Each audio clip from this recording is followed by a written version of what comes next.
Hello. Welcome to Chapter Review with Tarek. Today we'll be reading this way. One Piece Chapter 1131. I haven't done one of these in a couple of weeks, so I had to take a break.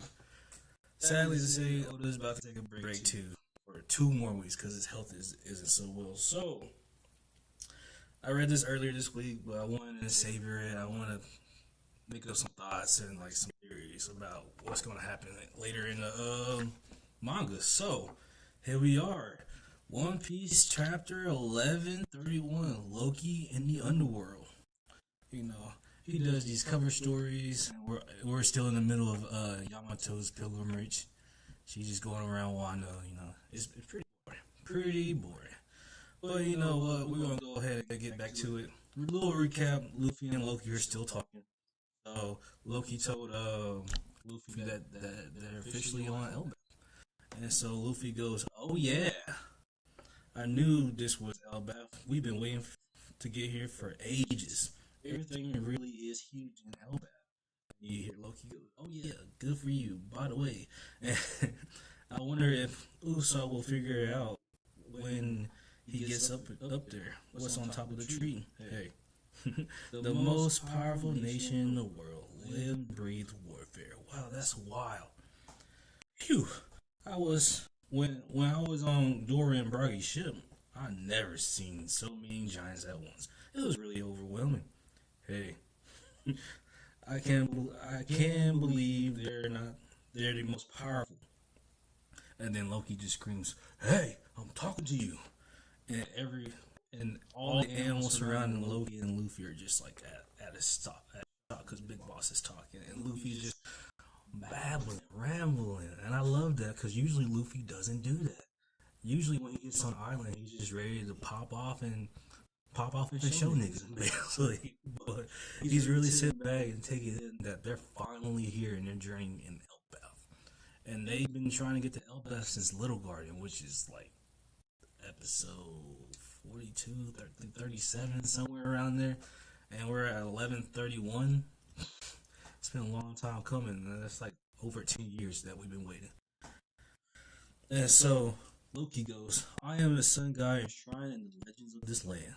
It will not be spoken without my permission, human." And answer me, what do you think of this situation? And it shows Loki's bounty, which is astonishing to me because I thought Dora and Bragi's at 1.8 was like, damn, that's a little too high. They don't do nothing like that. But Loki's is 2.6 billion. And why is that so shocking to me? Because that's like top 10 verse of all of One Piece. So Loki, I think he's strong. But also, there's a special government bounty. So it just might be the influence that he's the Prince of Elbaf, which is known for war, and the government cannot handle the giants by themselves. So the bounty is impressive, but I just want to know the real reason why it's 2.6 billion. But I think he's strong and he has influence. But usually it's either or. But we'll figure it out soon. And then Luffy goes, "What do I make of it? That you're chained up?" And Loki goes, "Nearly surprised to men, but my bad. Nearly surprised, but no man chooses to be chained. I am no exception in this regard. I would rather be free. Did you know I've been here for 6 years?" And Luffy's like, 6 years? Damn, what you been doing? What you do, dog? "I consider myself the strongest in all of Elbaf. But this tree is known as the Jewel Tree, Adel, which forms the very kingdom of Warland itself. The chains are sea prism stones. They rob me of my strength and keep me imprisoned." And so that's very interesting to say that Loki thinks he's the strongest of Elbaf. He's not the strongest of Elbaf, but he assumes that he's the strongest with his devil fruit powers. And sadly to say, I think he might be devil fruit reliant. But it kind of sucks because I'm like, they're giant, but we never seen a giant with a devil fruit. But damn, I wish his strength would have been like, yeah, but he's like, cause my devil fruit just covered up. I can't really do much as a giant, and it's kind of a sorry showing. But I think Loki is strong. I just think he's playing with Luffy, just trying to try to weasel his way out of the chain somehow. And then Loki goes, "So I have a question for you, Roddy." And Luffy goes, "Yes, Luffy. Do you want to make a deal, Luffy?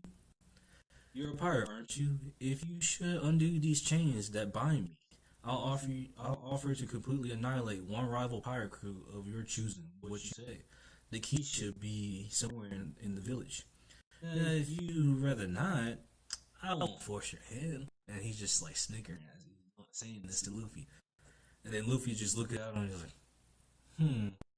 I don't think he's thinking about it, but he's just like, cool little situation I'm in right now.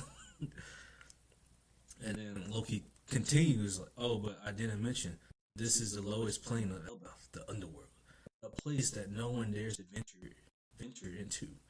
Those judged to be criminals and are dropped down here. This place is their prison and their execution. Dig into the snow around you, and you will find bones of giants and man alike. And this big ass yeti-looking thing just picks up a random tree and just smashes it, while the other animals are viciously growling, just biting things, trying to intimidate Luffy. And Loki continues, these mountains have existed for tens of thousands of years.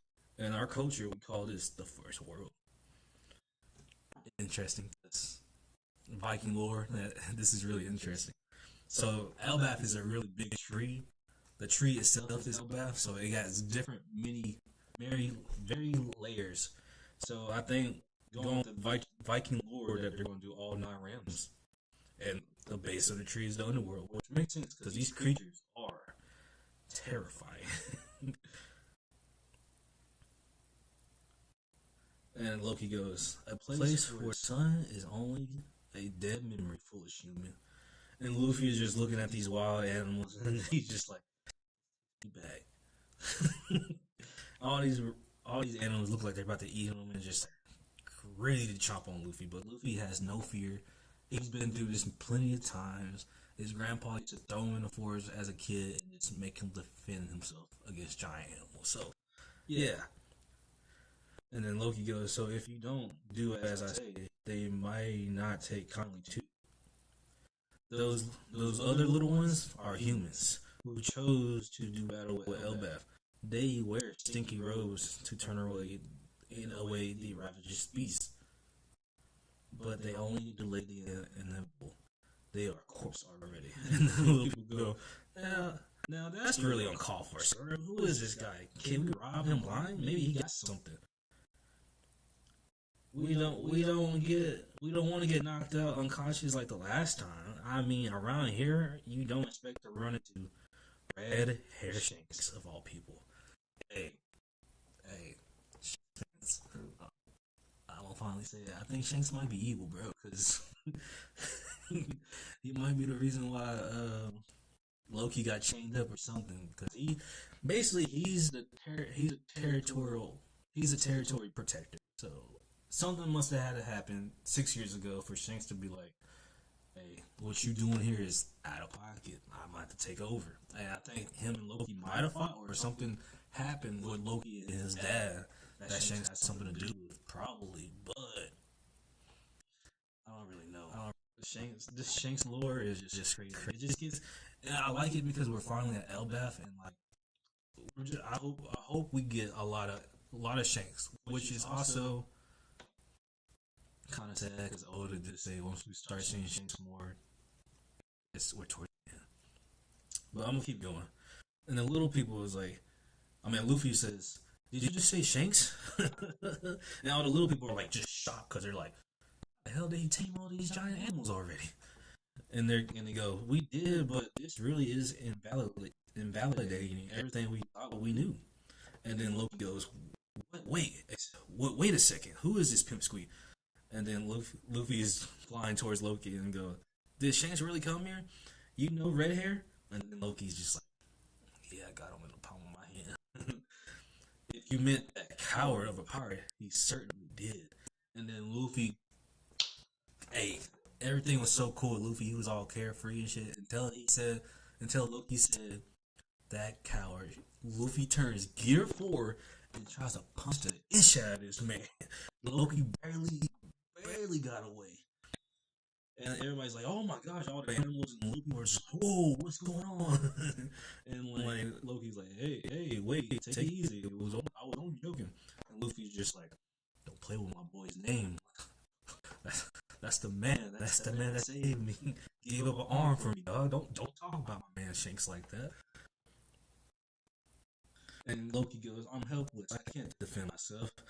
The instant I get these chains off, I'm going to kill him." And then Luffy's like, "You better not make me mad. Next time you say something like that, I'll embed you into that tree." Hey, Luffy's about that business. Ooh, my bad. I don't feel good, guys. So I'm trying pushing through. And Luffy goes, "And why was Shanks here? Why did he come to see you? That that couldn't have been why he was here. Is he still on Elbaf?" And Loki just goes, "You won't be get those answers for nothing." Hey, I don't think Luffy's gonna care. And so we turn back to the other crew, Nami and Usopp. They're all worried about why the bridge is shaking. Usopp screaming, "I'm gonna die!" He's still soft in Elbaf. I really hope Usopp comes the fuck on, cause like, bro, you're in Elbaf. You've been wanting to come here since, bro. You gotta step the fuck up, bro. Can't be scared. Even though in this situation they're on a giant's bridge. So think about that.